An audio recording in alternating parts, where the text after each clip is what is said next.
को दिखता नहीं, मोर को दिखता नहीं, तोते को दिखता नहीं है, अंधेरे में उल्लू को दिखा करता है, ध्यान रखिए। और आप वहां बैठकर आदमी होकर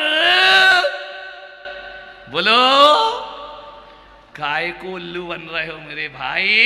थिएटर में जाओगे लाइट बंद करना पड़ती है, उस संत की सभा में जाओ दीप जलाना पड़ता है, ध्यान रखना, रोशनी करना पड़ती है।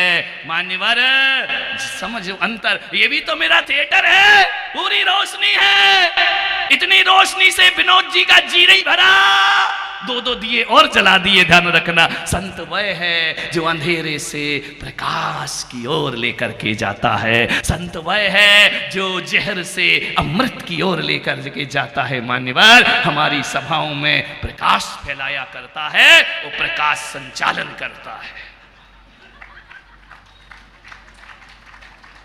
ढंग से बजा दो उसके लिए, वो भी गला फाड़ता है। मान्यवर अंधेरे का यहां कोई काम नहीं हुआ करता है। निवेदन है, कैसे लूटते हो तुम। मैंने एक दिल्ली में देखा, दहेज विरोधी आंदोलन का अध्यक्ष, जब उसके बेटे की शादी होती है, वो जाता है लड़की देखने के लिए, लड़के वाला कहता है भाई साहब रिश्ता मंजूर, हाँ भाई साहब मंजूर, आओ थोड़ी शादी की व्यवस्था समझ लेते। वैसे तो भाई साहब देखो, मैं दहेज विरोधी आंदोलन का अध्यक्ष हूं, मैं दहेज के हमेशा खिलाफ है, लेकिन भाई साहब आप तो जानते हैं आजकल की बेटियां कौन बसों में धक्के खाना चाहती हैं, कौन लाइन लगाना चाहती हैं। हमें कुछ नहीं चाहिए, हमारी तो जिंदगी बस में बीत गई है, लेकिन हम चाहते हैं आपकी बेटी बसों में धक्का ना खाए, तो बस ज्यादा कुछ नहीं, अपनी बेटी के लिए एक मर्सिडीज कार दे दीजिए। हमें दहेज नहीं चाहिए, दहेज के तो हम विरोधी हैं, एक कार दे दो। अब हाँ बोले ठीक है भाई साहब कार दे दूंगा, कोई दिक्कत नहीं है। नहीं हमें नहीं, हम तो देखो तुम्हारी बेटी कहेगी तो बैठेंगे, नहीं तो नहीं बैठेंगे लेकिन हम दहेज के सख्त खिलाफ है। अब भाई साहब ऐसा होता है, आजकल की लड़कियां बड़ी आधुनिक हो गई हैं, हमें तो कोई जरूरत नहीं, हमारी पत्नी ने तो कांच की चूड़ियों में जिंदगी गुजार दी है, लेकिन आजकल महंगे महंगे ब्रेसलेट पहने जाते हैं, डायमंड के पहने जाते हैं, जैसे कपड़े वैसे रंग के पहने जाते हैं। भाई साहब यदि लड़की को सुखी रखना है, नहीं हमारी पत्नी नहीं छुएगी, सारे ऑर्नामेंट्स दे दीजिए। वैसे तो भाई साहब हम दहेज विरोधी आंदोलन के अध्यक्ष हैं। मान्यवर विचार करिए, आपकी बेटी कुछ फंड बन जाए बेटी के भविष्य के लिए, जीवन बीमा करा दो बेटी का, धीरे धीरे उस पट्टे ने सब मांग लिया, ध्यान रखना। वो लास्ट में कहता है हम दहेज विरोधी आंदोलन के।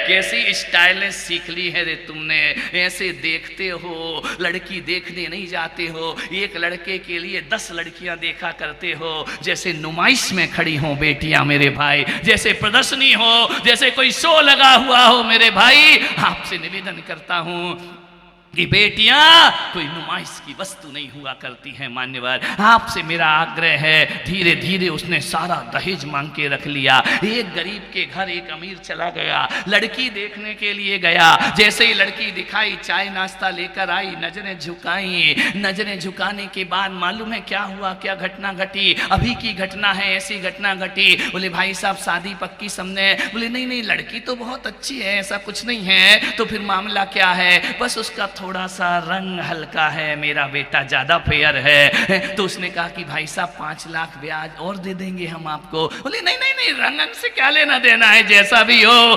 5 लाख बढ़ गए, बोले रंगन से कुछ नहीं लेना देना है, बस भाई साहब लड़की तो हमको पसंद है, थोड़ा सा पैर फेंक के चलती है। बोले 5 लाख और।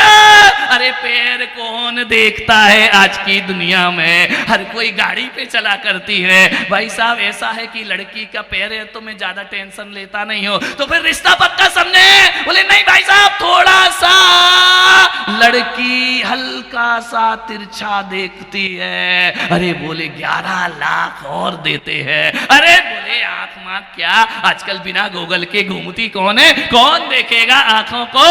मान्यवर ऐसी खरीदारी हो रही है, ये रिश्ते हैं, ये व्यापार है, ये बिजनेस है। मैं लड़कियों से निवेदन करूंगा, 21वीं सदी की बेटियां हो तुम, पढ़ लिख कर अपने पैरों पर खड़ी हो सकती हो, तुम्हारे घर में ऐसे दहेज के भेड़िए आए तो धक्के मार के घर से बाहर निकाल देना, उनको ध्यान रखिए। हमारे यहां व्यापार नहीं होता है। कैसे कैसे प्रश्न होते हैं। लड़के लड़की बैठते हैं, बिठा दिया जाता है, मां बाप कहते हैं आप बात करो, हम अलग कमरे में जाते हैं। लड़के के मां बाप भी अलग और लड़की की मां बाप भी अलग, एक दूसरे को समझ लो।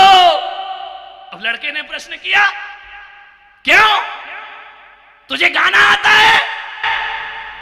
उसने कहा गाना तो नहीं आता है, टूटा फूटा गा लेती हूं। तो बोले तुझे नाचना आता है? बोले नहीं आता है, सीख लूंगी। बेचारी लड़की से प्रश्न करते रहा। लड़की ने कहा एक प्रश्न मैं कर लूं? बोले क्या? बोले तुझे ढोलक बजाना आता है? तो बोले नहीं आता है तो भाग यहां से, मैं नाचूंगी, ढोलक क्या तेरा बाप बजाएगा? ध्यान रखना है, मानने भगाओ इन दहेज के भेड़ियों को घर के दरवाजे से घुसने मत दो। ध्यान रखना, कहना दुल्हन ही दहेज है और दहेज चाहिए तो दुल्हन को लेकर के चाहिए। मेरे भाई ध्यान रखना, कैसी रिवाज बन गया है। मान्यवर निवेदन है आपसे, शादी विवाह एक पवित्र रिश्ता है, विश्वास का रिश्ता है, व्यापार का नहीं, आमदनी का जरिया नहीं है। अपने बच्चों को बलि का बकरा मत बनाओ। आपसे निवेदन है, जला के मार दी जाती हैं बेटियां। जीते जी घर की लक्ष्मी को अंगारों में भार दिया, दौलत के अंधों ने निर्धन की बेटी को मार दिया। जीते जी घर की लक्ष्मी को अंगारों में भार दिया, दौलत के अंधों ने निर्धन की बेटी को मार दिया। पहले तो मीठी बातों से उसका दिल बहलाया, फिर एक रोज अंधेरे कमरे में उसको बुलवाया। मुंह पर पट्टी बांध दी गई, शोर नहीं मच पाया। जल्दी ही दो हाथों ने फिर एक सोला सुलगाया, और तड़पती अबला पर फिर तेल झमाझम झार दिया। दौलत के अंधों ने निर्धन की बेटी को मार दिया। दौलत के अंधों ने निर्धन की बेटी को मार दिया। बोल दुनिया के रसीले हो गए। विचार करना है।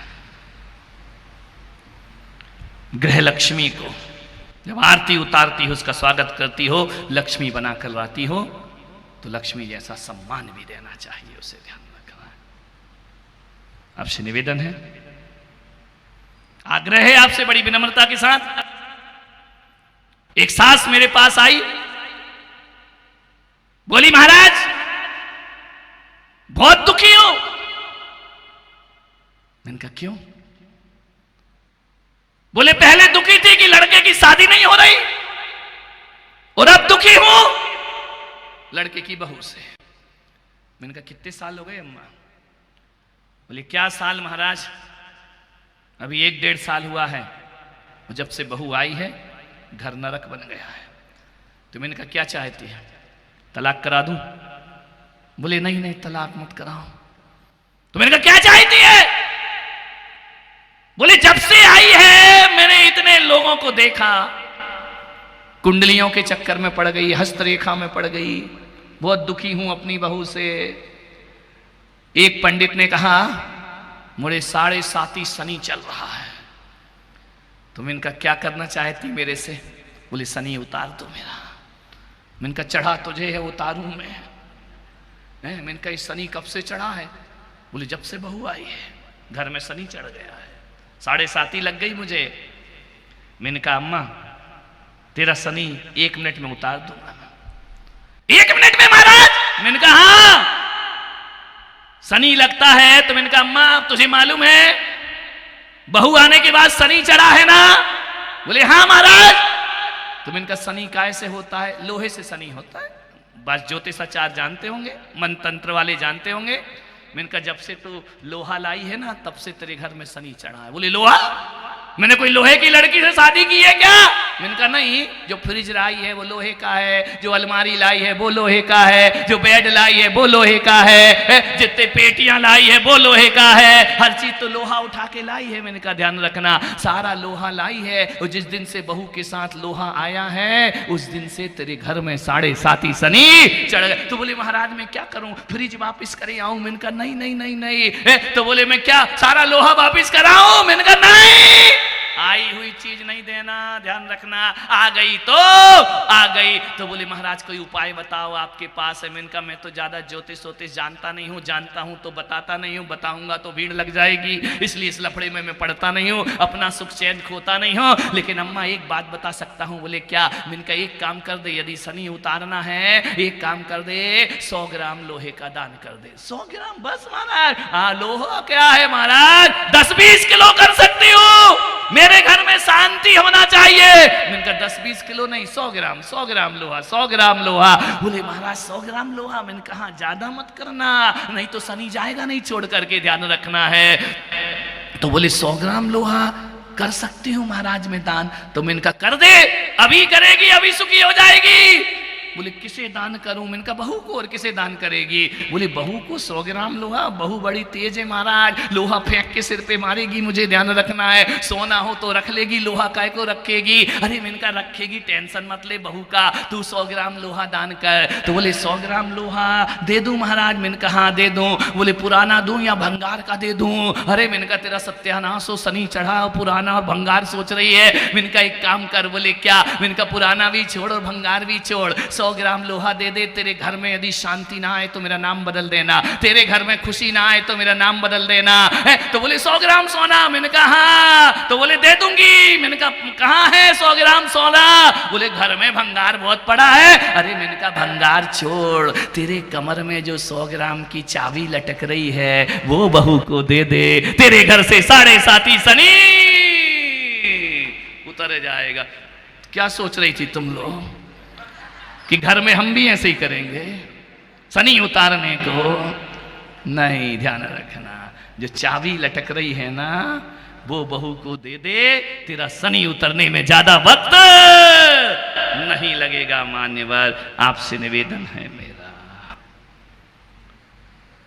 मत रिश्तों को बिगाड़ो, रिश्तों को बर्बाद मत करो मेरे भाई। रिश्ते खराब हुए तो घर नरक हो जाता है, रात की नींद हराम होती है, दिन का चैन छिन जाता है हमारा।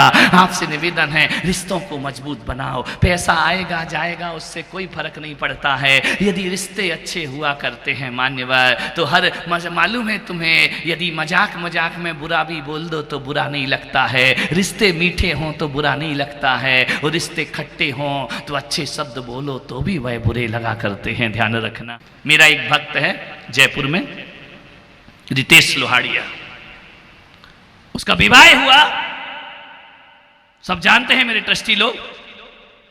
उसकी शादी हुई, उसकी सासू की एक ही बेटी थी, कोई बेटा नहीं था, कोई लड़का नहीं था।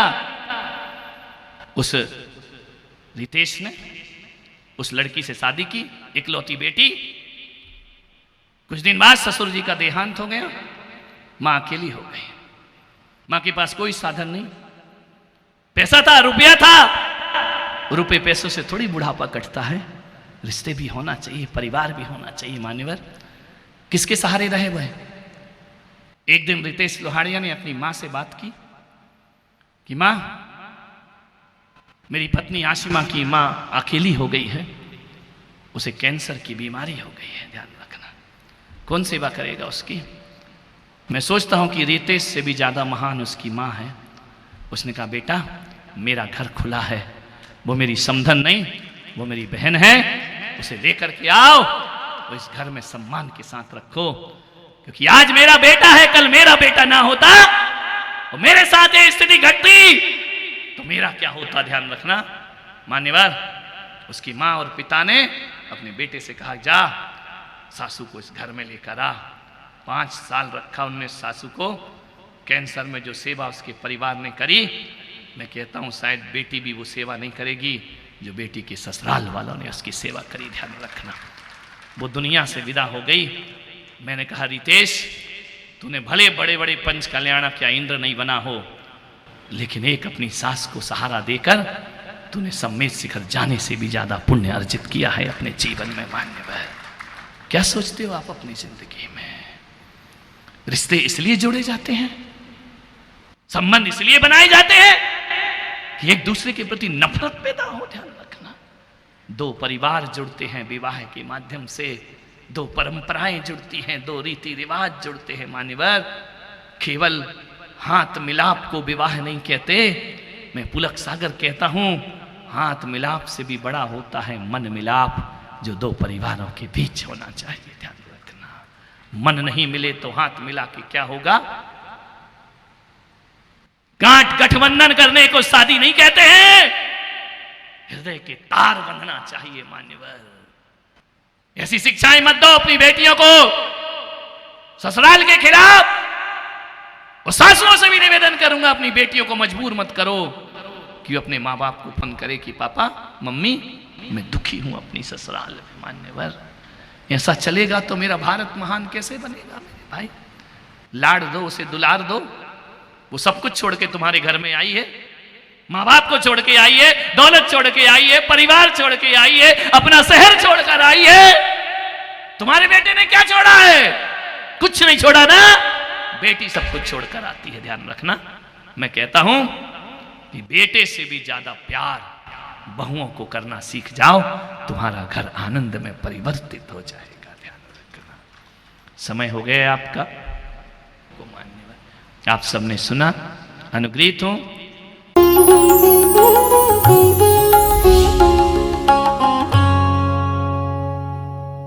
भगवान महावीर के अमर संदेश जीव दया की राह